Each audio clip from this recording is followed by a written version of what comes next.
try this at a different angle this time. If this is upside down, my bad, people. I'm just trying something new, trying something different. Today, oh yeah, this your boy C Walker, by the way, coming at you with another producer video.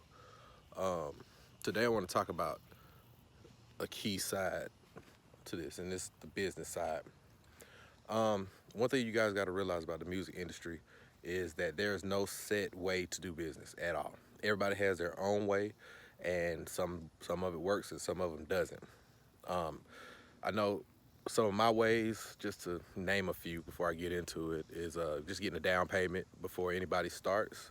I usually require about half down and then installment payments. I do installment payments because most of my people are independent people, and just to be honest, they don't have the money like that. So um, that's the thing with that. So I just do installments like every 2 weeks. They might pay like $200 or $300. It depends on the contract or whatever I'm writing up. Um, One thing you guys gotta understand is if you don't set up your business and you don't structure it and you don't have a way of accounting for your cash, you're gonna lose it. Number one, people are gonna steal from you, and this could be anywhere from just a regular person to your family to your friends to it doesn't matter. Like I have people in my life now that I was very close to, and they backstab me through the music, and I do not mess with them. Money does not have loyalty. It doesn't. So you always want to get things in writing, period. If you do that, uh, pen and paper, always better than, black and white is always better because you can always go to court and it's always sealed and deal in the deal. You always want to have a set price for your beats. This goes off of experience and, you know, I would say experience and talent level. If you are super dope and you have a placement already with, I don't know, 2 chains, then yeah, you want to charge 4,000 a beat. You want to charge 3,000 for exclusive rights, or maybe like 500 for a license. But if you're just starting out, you don't have much, charge like $50, $100. It'll go up. As more people buy it, the more it's going to be a demand, the more you can rise your prices. Never lower your price. Um, that's the thing. Don't hookups. You can hook people up, but only if they're reasonable with you, and only if you've known them and you know their character. I usually don't hook people up because once they get the hookup, that's what they'll be expecting all the time. People, if you give anybody an inch, they will take 3 goddamn miles. So that's the thing. Structure to where it's fair for both of y'all. I want to talk about licensing agreements and exclusive agreements. Okay, so I'll go through exclusive. Exclusive agreement is, let's say I have a beat, somebody wants to buy it, they get to buy it outright. The price of it, I don't know, for me, like maybe 1,500 to 2,000 for outright selling a beat that I really, don't have any use for. Um, the exclusive rights, that means they own the whole thing. They own all the track outs. They own everything.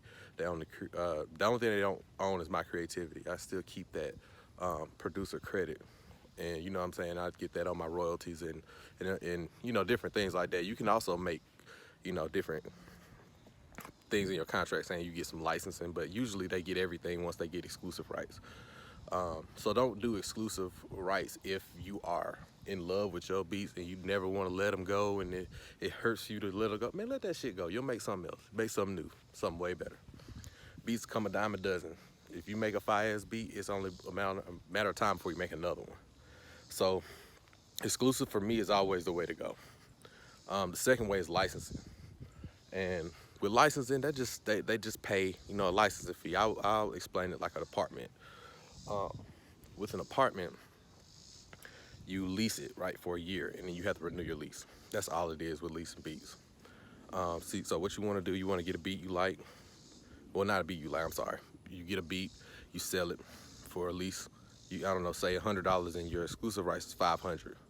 So I would sell it for 100, and in my agreement, I would say um, you get I'm sorry. Um, you get this beat leased to you for a certain amount of time. I usually do 6 months, and to renew your lease, you have to pay another $100. I do it to where after you keep renewing it so much, it adds up to your exclusive price, so you can then you can buy the whole beat outright. Now, I always tell everybody, if you do this, if you lease a beat, it may get sold to another person, the highest bidder, or it could get placed. In that case, you would have to pay exclusive rights, or it'll be a bidding war between the person who wants the beat and the person who's leasing it. And this shit took me a minute to figure it out. I had to go in and out of bad deals and people not paying me and people screwing me over, and just to figure out my system. So don't be mad when you fail. You're gonna have to fail because you got to see what works and what doesn't. I know for me, usually, down payment, having people sign my contracts, holding them accountable. That's always good, because if you pay half down for something, best believe your motherfucking ass gonna do that shit. It incentivizes the artist to put in that effort. Because I'm gonna tell you, some people you're gonna go to, and they are going to suck. They're not gonna want to show up on time. They're not gonna want to perform to the level of quality. And they're gonna blame you because you should have had your stuff straight.